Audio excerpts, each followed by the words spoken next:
The quicksand never sleeps. The locals never went near the swamp after sunset. They said the ground out there breathed. Riley didn't believe any of that. He was 17, curious and bored.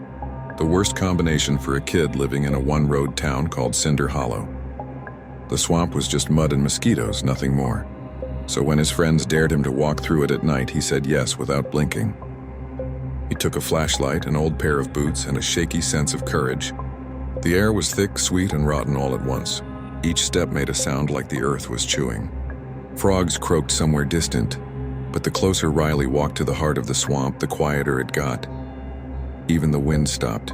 Then he heard it, a slow bubbling sound like someone breathing under the mud. He aimed his flashlight. The beam caught something strange. Not water, not mud exactly, but a round patch of moving earth. It pulsed. It sighed. The surface shifted in rhythm like a sleeping chest. Riley froze.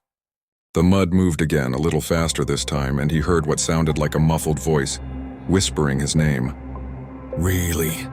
His grip on the flashlight tightened. Who's there? No answer. Only the sound of slow, wet breathing. He took a step closer, and the ground twitched. The patch of mud rippled outward, trembling like it had just woken up. That's when he saw the hand. It wasn't reaching up. It was sinking down, fingers clawing at the surface, pulling something invisible with it. Riley's body locked up. The mud swallowed the hand completely, then went still again. He backed away, stumbling, trying to turn around, but his boot caught something soft. The ground beneath him gave way like rotten sponge. His flashlight fell, its beam flickering across the moving pit as his foot sank halfway into it. It was warm, and it was gripping him. He yanked hard, but the more he struggled, the tighter it held. The mud began to bubble again, breathing, whispering, "Stay with us." The ground beneath him shifted, pulling at his legs, dragging him inch by inch. He could feel something moving inside the mud, brushing against his skin. Many somethings. Hands, faces, eyes that opened and closed beneath the surface. He screamed and tore himself free, losing one boot in the process. The mud groaned like something disappointed. He didn't stop running until he reached the road. He collapsed there, gasping, the swamp behind him humming softly, like it was still alive, still waiting.